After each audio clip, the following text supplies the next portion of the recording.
Assalamualaikum teman-teman, salam sejahtera untuk kita semua. Kali ini kami dari kelompok 4 akan menjelaskan tentang bab pertama dari mata pelajaran produk kreatif dan kewirausahaan, yaitu mengenai produksi massal.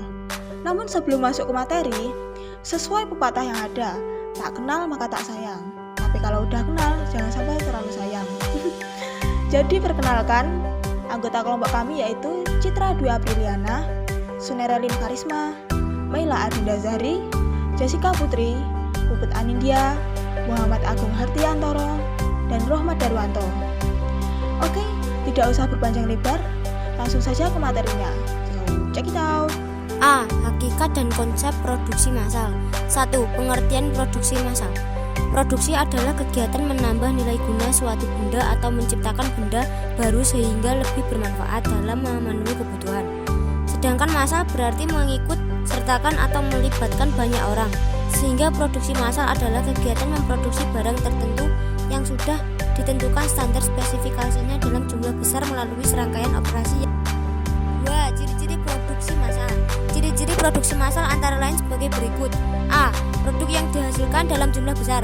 B. Biaya per unit rendah. C. Bertujuan menguasai pasar. D. Dijual di pasar bebas. E. Hampir tidak ada variasi produk. F. Harus ada stok untuk memenuhi kebutuhan saat masa tunggu.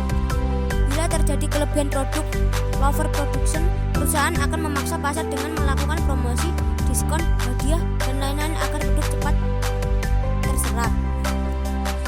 3. Kelebihan dan kekurangan produksi massal. Kelebihan: A. Hemat biaya. B. Efisien waktu. C. Tingkat keakuratan tinggi. D. Tingkat produksi cepat. Sedangkan kekurangannya adalah: A. Kegiatan produksi sangat kaku. B. Kurang beragamnya variasi produk. C. Biaya mesin mahal. D. Tidak ada jaminan produk akan laris di pasaran. B. Perencanaan produksi massal. 1. Pengertian perencanaan produksi. Perencanaan produksi dapat diartikan sebagai proses untuk memproduksi barang pada suatu periode sesuai yang telah dijadwalkan melalui pengelolaan sumber daya seperti tenaga kerja, bahan baku, dan peralatan. Perencanaan produksi berguna untuk mengarahkan seluruh aktivitas rutin tenaga kerja. 2. Ruang lingkup perencanaan produksi. Menurut Sukarya Simulingga 2013, perencanaan produksi meliputi kegiatan-kegiatan berikut. A. Mempersiapkan rencana produksi. B. Membuat jadwal penyelesaian produk. C. Merencanakan produksi dan pengadaan bahan dari luar.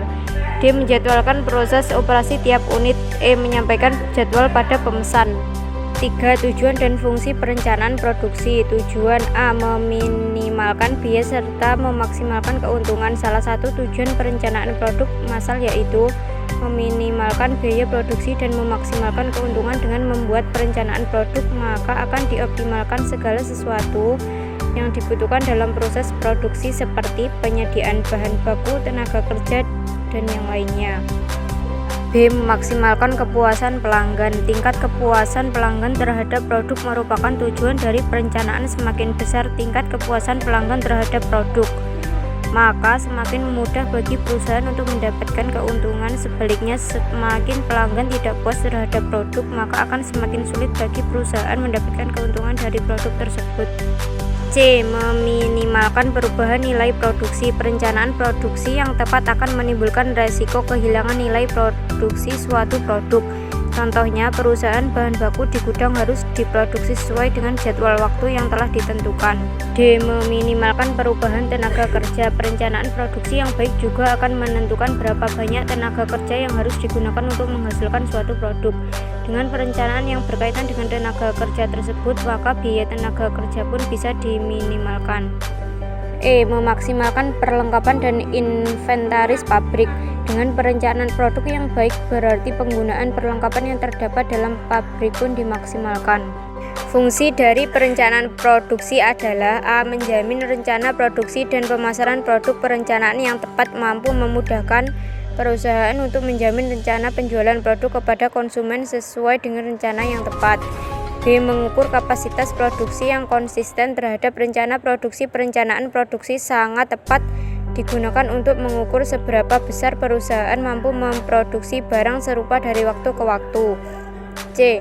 Alat untuk memonitor hasil produksi. Fungsi lainnya dari pembuatan perencanaan produksi yaitu memudahkan perusahaan dalam memonitor hasil produksinya secara akurat. 4. Unsur perencanaan produksi. A. Tujuan produksi harus dibuat sejelas mungkin. B. Pengukuran dan standar produksi tidak hanya dilakukan atas tujuan saja tetapi juga harus mengukur kemampuan konsumen.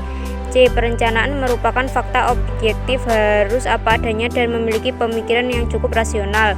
D. Perencanaan harus bisa diukur, artinya sekalipun hanya mengira-ngira namun perkiraan tersebut adalah benar dan tentunya tidak menimbulkan kerugian. E. Tahap awal pelaksanaan produksi harus menjadi langkah awal bagi perusahaan dalam menghasilkan barang yang dibutuhkan oleh konsumen. 5. Jenis-jenis perencanaan produksi. A. Perencanaan jangka panjang atau long range planning. B. Perencanaan jangka menengah atau medium range planning. C. Perencanaan jangka pendek atau short range planning. 6.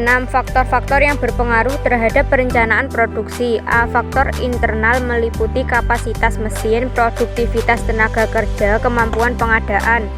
B. Faktor eksternal meliputi kebijakan pemerintah, inflasi, bencana alam. 7. Langkah-langkah perencanaan produksi. A. Penelitian dan pengembangan produk meliputi 1. Penelitian proses produksi. 2. Penelitian produk. B. Mencari gagasan dan seleksi produk meliputi 1. Mencari gagasan. 2. Menyeleksi produk. 3. Desain produk pendahuluan. 4. Pengujian. C. Menetapkan skala produksi meliputi 1. Penetapan waktu. 2. Penetapan kualitas. 3. Menghitung biaya. 4. Penetapan tenaga kerja. 5. Penetapan peralatan. 6. Penetapan bahan baku. Tahapan skala produksi meliputi routing, scheduling, dispensing, follow up. C. Metode peramalan dalam produksi massal. 1. Pengertian peremaian. Peremaian adalah proses untuk memperkirakan berapa kebutuhan di masa datang meliputi kualitas, waktu, dan lokasi yang dibutuhkan. 2. Klasifikasi peramalan. A. Peramalan jangka panjang 2-10 tahun. B. Peramalan jangka menengah 1-24 bulan. C. Peramalan jangka pendek 1-5 minggu. 3. Tujuan peramalan. A. Menentukan kebutuhan pabrik. B. Menentukan perencanaan jangka menengah. C. Menentukan penjadwalan jangka pendek. 4. Karakteristik peramal yang baik. A. Akurasi. B. Biaya. C. Kemudahan. 5. Metode peramalan perencanaan produksi. A. Peramalan subjektif. 1. Metode Delphi. 2. Metode penelitian pasar. B. Peramal objektif. 1. Metode intristik. 2. Metode ekstristik. 6. Analisis deret waktu. Analisa deret waktu merupakan satu metode yang sangat tepat untuk meramalkan pola permintaan pasar. Analisa ini dipengaruhi oleh 4 komponen, yaitu A. Kecenderungan atau tren. B. Siklus atau sikel. C. Pola musim atau season. D. Variasi acak atau random R. D. Indikator keberhasilan tahapan produksi massal. Indikator ini merupakan bagian kegiatan manajemen produksi yang bertujuan untuk menciptakan kegunaan bentuk from utility. 1. Keberhasilan manajemen produksi meliputi A. Produktivitas. B. Kapasitas. C. Kecepatan pengiriman. D. Kualitas produk. E. Kecepatan proses. F. Fleksibilitas. 2. Ukuran kinerja sistem produksi meliputi A. Ongkos produksi. B. Kualitas produk. C. Tingkat pelayanan. 3. Ukuran kinerja produktivitas mesin. Kinerja produktivitas mesin umumnya diukur menggunakan OEE, Overall Equipment Effectiveness. Sistem ini menggunakan 3 indikator, yaitu availability, performance, dan quality. Tahap pengukuran menggunakan OEE yaitu A. Memulai dari pengukuran manual. B. Fokus pada kerugian. C. Menetapkan target tambahan. D. Memantau segala kendala. E. Hati-hati dalam membuat perbandingan. E. Proses produksi massal. Proses produksi adalah suatu cara atau metode untuk menambah kegunaan suatu barang dan jasa menggunakan faktor produksi yang ada agar lebih bermanfaat dalam memenuhi kebutuhan. Jenis-jenis proses produksi dibagi menjadi 3. Yang pertama, berdasar wujud proses produksi, yaitu kimiawi, perubahan bentuk, assembling, transportasi, dan penciptaan jasa administrasi. Yang kedua, berdasar arus proses produksi, yaitu terus-menerus, terputus-putus, dan proses produksi campuran. Dan yang terakhir, proses produksi berdasar bahan mentah, dibagi menjadi 2, yaitu analitik dan sintetik. Tujuan proses produksi ada 3. A. Meningkatkan efisiensi, B. Meningkatkan produktivitas, dan C. Meningkatkan kualitas. 4. Tahapan proses produksi. Tahapan proses produksi akan berbeda-beda untuk setiap pabrik. Dicontohkan pada produk sepeda motor, tahapan proses produksinya meliputi A. Penyediaan komponen adalah seksi yang bertugas menerima, mengklarifikasikan, serta mendistribusikan komponen ke produksi. B. Injeksi plastik, seksi yang bertugas memproduksi komponen plastik dengan fasilitas mesin injeksi plastik yang menggunakan teknik cetakan. C. Pengelasan, bertugas melakukan proses pembuatan rangka dengan cara mengelas komponen. D. Pengecatan logam, seksi pengecatan logam mengerjakan proses pengecatan pada beberapa bagian komponen. E. Dipping proses, yaitu proses penutupan komponen dengan cat melalui teknik pencelupan. F. Pengecatan plastik, proses pengecatan plastik part tidak sama dengan proses pengecatan steel part, karena ada beberapa perbedaan, antara lain tidak adanya proses pre-treatment, overhead, conveyor lebih pendek, temperatur oven lebih rendah, pengecatan secara manual dengan spray atau hand gun.